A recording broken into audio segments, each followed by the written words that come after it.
राधे राधे दोस्तों। और आज हम बताने जा रहे हैं सत्संग की महिमा।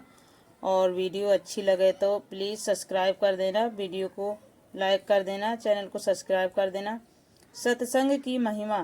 एक बार की बात है, एक बहुत बड़ा चोर था। जब वो मरने लगा तो अपने बेटे को बुलाकर नसीहत दी कि अगर तुझे चोरी करना है तो किसी महात्मा के सत्संग में, गुरु द्वारा, धर्मशाला या धर्म स्थल पर मत जाना, इनसे दूर ही रहना। और दूसरी बात, अगर पकड़ जाओ तो मानना नहीं कि तुमने चोरी की है, चाहे कितनी भी मार पड़े, मानना नहीं। लड़के ने कहा, ठीक है सत्य वचन, मैं ऐसा ही करूँगा। इसके बाद वह चोर मर गया और लड़का रोज रात को चोरी करता रहा। एक बार उस लड़के ने चोरी करने के लिए किसी घर में ताले तोड़े। घर वाले जाग पड़े और उन्होंने शोर मचाया। आगे पहरेदार खड़े थे। उन्होंने कहा कि आने दो, बचकर कहाँ जाएगा, यहाँ पर पकड़ लेंगे उसे हम। इधर घर वाले खड़े थे, उधर पहरेदार। चोर जाए तो जाए किधर। खैर किसी तरह वो बचने के लिए वहां से भागा तो रास्ते में एक धर्मशाला पड़ती थी। उसे अपने बाप की सलाह याद थी कि धर्मशाला में नहीं जाना है, लेकिन हम करें तो क्या करें।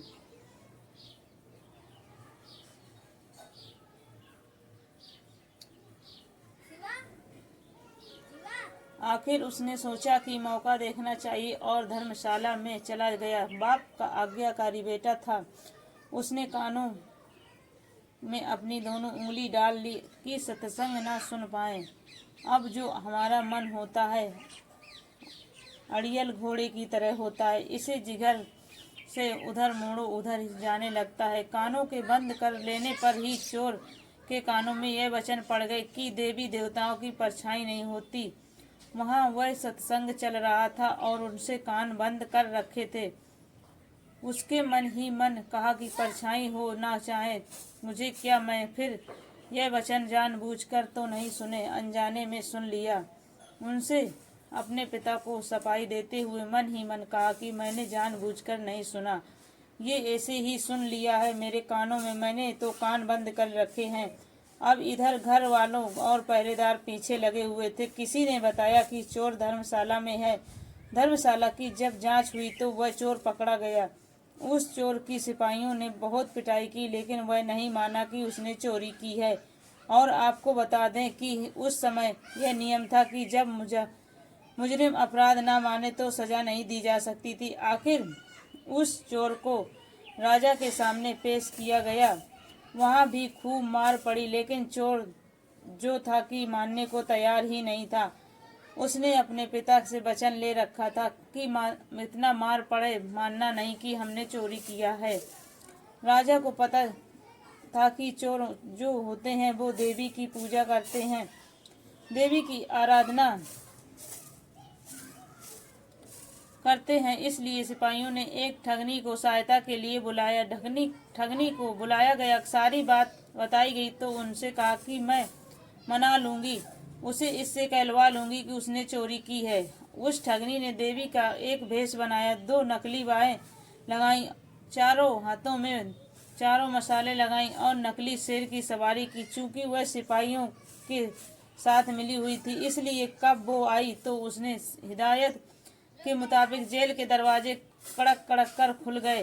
पहले से सब तय कर रखा था कि देवी जब आए जेल के सारे दरवाजे अपने आप खुलते जाएं। ऐसा हुआ। और जब आदमी किसी मुसीबत में फंस जाता है तो अपने इष्ट देव की याद करता है। इसलिए चोर भी उस समय देवी की याद में बैठा हुआ था। अचानक में दरवाजा खुल गया और अंधेरे में कमरे में एकदम रोशनी हो गई और ठगनी जो देवी का रूप बनाए हुए थी, देवी के रूप में ही एक खास अंदाज में कहा, देखो भक्त, तूने मुझे याद किया और मैं आ गई। तूने अच्छा किया जो तूने चोरी नहीं बताई। तूने अगर चोरी की है तो मुझे सच सच बता दे, मुझसे न छिपाना, मैं तुझे फौरन आज़ाद करा दूंगी। यहाँ से चोर देवी का भक्त था। अपने इष्ट को सामने खड़ा देखकर बहुत खुश हुआ। मन में मन सोचा कि मैं इनको सच सच बता दूं, अभी वह बताने के लिए तैयार ही हुआ था कि उनकी नज़र देवी परछाई पर पड़ गई। उसको फौरन सत्संग का वचन याद आ गया कि देवी की परछाई नहीं होती।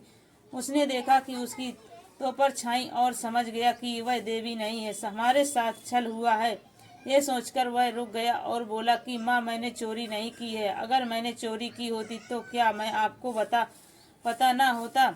आप तो स्वयं सर्वव्यापी और आप ही सर्व जानती हैं। अगर मैंने चोरी की होती आपको तो पता होता। मैंने अब ठगनी के कहने पर जेल के बाहर बैठे सिपाही चोर और ठगनी की बातचीत सुन रहे थे। उनको और ठगनी की विश्वास हो गया कि यह चोर नहीं है। अगले दिन उन्होंने राजा से कह दिया कि यह चोर नहीं है और फिर राजा ने उनको आज़ाद कर दिया। जब चोर आज़ाद हुआ तो सोचने लगा कि जब सत्संग का एक वचन सुना तो जेल से छूट गया। अगर सारी उम्र सुनूं तो पता नहीं क्या क्या मिलेगा मुझे। जब यह ख्याल आया तो रोज सत्संग में जाने लगा। वह चोर किसी पूर्ण महात्मा की शरण ले ली और चोरी करना हमेशा के लिए छोड़ दिया और वह एक महात्मा बन गया। इसलिए कहते हैं कि सत्संग के बराबर ना गंगा है और ना यमुना और ना कोई अन्य तीर्थ है। कलयुग में सत्संग ही सबसे बड़ा तीर्थ है। इसलिए हमारी विनती है कि सत्संग में हमेशा जाएं और जाते रहें। धन्यवाद दोस्तों।